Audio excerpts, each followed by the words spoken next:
So the Rashee Rice situation is now officially not done with, but it is now continuing down the process. So starting off right away, based on what I understand, he has 1 day to turn himself in. They issued a warrant for his arrest, and he has 1 day to turn himself in. I'm sure he will. He's been working with law enforcement, kind of going through this whole process. So, in the end, I guess that is the best case scenario. Obviously, at the end of the day, he wants to get the least amount of charges as possible. He wants to avoid as much issues as possible. So, it makes sense for him to work with law enforcement and try to minimize this whole situation as much as he can.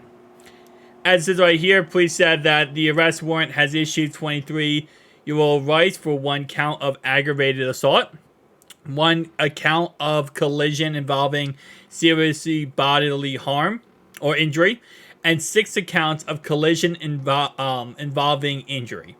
So he has a total of 8 charges that are going to be going against him. As it says right here, I'll just read it. Rice's attorney, State Sen Royce West, said last week that Rice has been driving a Lamborghini sport utility vehicle when the crash occurred. Arrest warrants for the same charges were issued for Theodore Knox, 21, who was driving the other speeding car, a Corvette, police said. Police said that Rice and Knox were not currently in custody. Police said that the drivers of the Corvette and Lamborghini were speeding in the fast left lane when they lost control of the Lamborghini, traveled onto the shoulder, and hit the center median wall, causing the chain collision. The crash involved the Lamborghini, a Corvette, and 4 other vehicles, and left 4 people with minor injuries. Police have said that the drivers of the Corvette and Lamborghini left following the crash without determining whether anyone needed medical attention or providing their information. According to WFAA TV in Dallas, the police report said that the marijuana was found in both cars, as well as a credit cards and a $16,500 check, a diamond chain, and a Chiefs playbook. Rice was leasing the Lamborghini from the Classic Lifestyle, said Kyle Coker, an attorney for the Dallas-based exotic car rental company, and West said the Corvette belongs to Rice. Police said that the passengers in 2 speeding cars, sports cars, who left the scene will not be charged. Rice last week posted to his Instagram story that he was taking full responsibility for his part of the wreckage. And again, like I said, this is the charges. Aggravated assault, which is a second-degree felony. It is punishable up to 20 years in prison. Collision involving bodily harm. A third-degree felony is punishable up to 10 years in prison. Collision involving injury is punishable up to 5 years in prison. Now, I'm going to go based on the facts here. I'm not going to speculate in any way.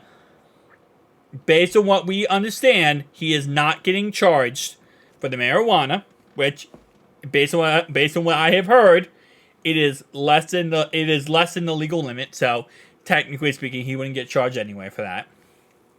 As long as you have you can't have more than the legal limit, pretty much. So, as long as you have less, you won't get charged. But he is not getting charged for fleeing the scene of a crime, which I thought was kind of interesting. But that's not a charge he's getting. So even though he left the vehicle and him and his crew left, normally you would get charged for fleeing the scene of an accident, but that is simply not the case. He is not getting charged for that. Now Nate actually commented down below on this comment, and I did go ahead and talk about this right here. Based on what I understand from Texas law, is that fleeing charge would be up to 60 days in jail and a $500 fine, right?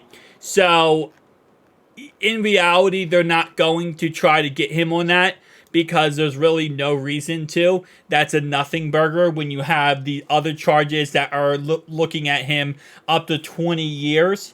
Now, I believe, again, correct me if I'm wrong here, I'm not a lawyer, but I believe these are consecutive sentences. So, for example, if it's a consecutive sentence, if you get 3 consecutive sentences, you can serve them at the same time. So it's like 1, 2, 3, 10 years each one. You can, as you serve the 10 years, you're serving all 3. And then there's ones that you get charged, and then you have to serve it each sentence. So, like, for example, a 10-year sentence, and then you have to say have another 10-year sentence and another. It's one after the other. I believe the one that he has is you can serve them all at the same time. So, I believe, comment down below if I'm incorrect. At the end of the day, none of this matters, okay? At the end of the day, all of this right here, he'll get a plea deal, and he'll accept to a lesser charge, and then he'll go ahead and get probably 60 hours community service. My guess would be he'll probably also have to pay a heavy fine, and that's pretty much that. And that is a part of being a football player. You know, we love to say with football players, like, they get the free pass all the time, and they do. Celebrities and football players, anyone who has up there when it comes to levels, they're going to be able to get a free pass for all this crap. Is it right? Not really. But is it what it is? Yeah. If me or you did what he did, we would be in jail for probably 5 or 10 years. Now, there is also a factor that this is, again, based on what I've heard, his first time doing this. And when you get charged for your first time, you get a lesser charge. The judge is a little bit more lenient on you when you're a first time offender, because the fact that you're not repeating this action. The hope is that if you get a lesser charge, you'll use this as an opportunity to learn and grow and get better and not do the same thing again.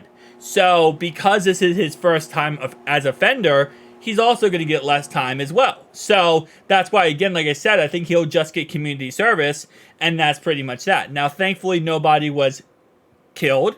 Nobody was injured very, like really bad injuries. It was just minor injuries, thankfully. Could have been a lot worse than it was. But at the end of the day, he's going to be suspended by the NFL. So the court, legal stuff, he will be, again, suspended for, he'll be, community service. I'm going to guess plea deal, community service 30, probably 60 hours, probably like a $5,000, $10,000 fine, something like that. It'd probably be a nothing. And if it was, again, me or you, not football players, we're probably looking up to a year in jail. And rightfully so. I mean, if you're speeding like this and going crazy and being reckless, and you end up, crashing your car, and you cause this whole pileup, and then you flee the scene of the crime, you probably should get up to a year in jail. Again, like I said, it's a situation, right? Now, I will bring up this one fact that before this whole incident happened, him and his crew did come from a bar. I'm not going to speculate on whether they're drinking or not, whether or not they were drunk, whether or not they're not drunk. At this point, I'm just going to stick to the facts. The facts is they came from a bar, okay? Whether or not that has anything to do with their actions during this event or not, you can speculate all you want there. Nonetheless, though, the NFL will suspend them. Or will suspend Rashee Rice. Now, he is on the Kansas City Chiefs, and I don't care, Chiefs fans, you can bullcrap all you want. There is definitely a realistic angle to look at when you are on the Kansas City Chiefs. You're going to get favoritism by Roger Goodell in the NFL. That's just how it works. He's a young, great receiver on the Kansas City Chiefs. He has a great career in front of him, and he'll probably only get maybe, at most, a 2-game suspension. I'm not expecting anything more than that. 2-game suspension, if that. Maybe even a 1-game suspension. I think 2-game suspension is probably what he's going to get. Now, at the end of the day, because nobody was injured or hurt or killed, they were minor injuries, but no one was severely injured. I think if I'm giving the punishment, and this is not me being biased, I think he should get a 6 to 8 game suspension.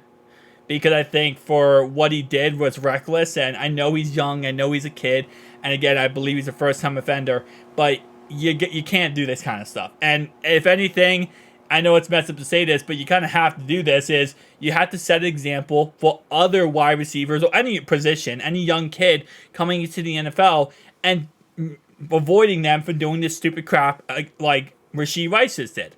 At the end of the day, it was a mistake of what he did, right? He made a mistake. What I don't like about the situation on his side is he showed zero remorse. I know he put out a bullcrap apology on his Instagram. I understand that. That was most likely, again, most likely here, written by his lawyers, not written by him. I did say in my previous video in this case, I said I wish he would have went out there and, talked instead of his attorney talking, and he would have answered questions with the media instead of his attorney doing that. And at the end of the day, I know I saw some people comment down below and said, well, then he would be admitting guilt. He already admitted guilt. The attorney did it as well. He said that he was driving the car, it was also his friend's, and he also said that he was the one who did it. So he already admitted everything. Everything he could admit, he admitted. That was his car, he was driving it, he caused the accident, whatever. So, at that point, right, if you already admitted everything, you admitted that you are the one who is guilty. That's why he's getting these charges also, because he admitted guilt. If that's the case, don't let your attorney go up there and talk for you. I want to hear you talk. I want to hear you go up there and talk and show remorse and show, why you regret your actions and why your actions were wrong. I get it, he's a kid. But at the end of the day, he's also a 23-year-old man. Like, I get it, we, again, had to look at the fact that, well, he's only 23, he's young, he's not an old guy, and this is the first time he's ever going through something like this. And I understand that, right? But I want to see the genuine emotion. I want to see the general remorse of saying, hey, listen, I was reckless. I hit a car that had a mom and a daughter, or mom and a kid in it, and I potentially could have killed them. And I want to see his face and remorse of it and answer questions. And I want to see him explain how he's going to get better and what he's going to go through to fix the situation. I know the attorney went through the whole lolly about like, oh, we're going to do everything we can in our power, which means give the families money for what happened. But at the end of the day, they're also, and again, this is my personal opinion here, he should be taking classes. I think he should be taking classes on why you shouldn't recklessly drive, speed, all the kind of stuff. And I know you might say, oh, come on, man, this is like, he just wanted to have fun with his buddy. At the end of the day, though, when you're a football player especially, you're held to a different standard. There's a reason why this Rashee Rice here is not going ahead and getting up to a year in jail. There's a reason why he is going to be getting off with a slap on the wrist, and most football players, no matter what they do, they get a slap on the wrist and they're able to walk away with nothing. The reason why is because they're held to a different standard. You're held to a standard that you are, in fact, in a way, a role model. You are someone who needs to present yourself and carry yourself at a higher level than the average person because you are the face of the NFL. So I do believe that if you are doing reckless stuff like this and endangering people to a point where you could have killed, again, a mom and their kid, you need to go ahead and show some remorse for it. You need to say how you're going to get better from it. So again, taking classes, learning to, what not to do in certain situations, like speed, like, again, not speeding, but they were recklessly speeding, okay? Recklessly speeding is a little bit different than speeding. Recklessly speeding, racing your cars on the highway, that kind of stuff. There needs to be some type of, movement forward to say, hey, I'm not going to do this again, right? And again, because at the end of the day, if you don't do that also, then he might do it again. And again, he's young, he's a kid. Yeah, I get it. Kids make mistakes. It's kind of weird because he's like somewhat close to my age. That's also what's like messing in my head. It's like everyone's like, oh, he's a kid. I'm like, bro, this guy's like my age. He's like a little younger than me, like barely younger than me. And I'm like, if I wouldn't do that, I know it's like some people like who watch my video a little bit older, and you're like, oh, well, you might be 50, 60 years old, watch my videos, and you're like, oh, yeah, well, he's just a kid. But it's like, I think of it in my shoes. Like, this guy is like a little bit younger than me, tiny bit younger than me. Would I do that? No. Even if I had millions of dollars, would I do? I know. And so it's like, and do I think of myself as a kid? Absolutely no. I don't think of myself as a kid. I think of myself as a grown man, and it's like, so I guess it's also another thing for me with my perspective is because I'm looking at it as this guy is literally my age, and he does this, and it's like, no, that's, I still, again, like I said, I'm not really for the idea of, well, he's a kid. I don't know if I agree with that. I think that he's a grown-up. And I think he's a grown adult. And I think he needs to, move forward. And again, like I said, at the end of the day, my whole point is the remorse angle is my whole issue. Because at the end of the day, can he move past this? Absolutely, right? He can move past this and he can become a better person and he can fix his wrongdoings. But it's just like, at the end of the day, you got to see something that proves he's doing that, So, I don't know. But tell me down below your thoughts, opinions. I'll see you guys in the next one. Peace out.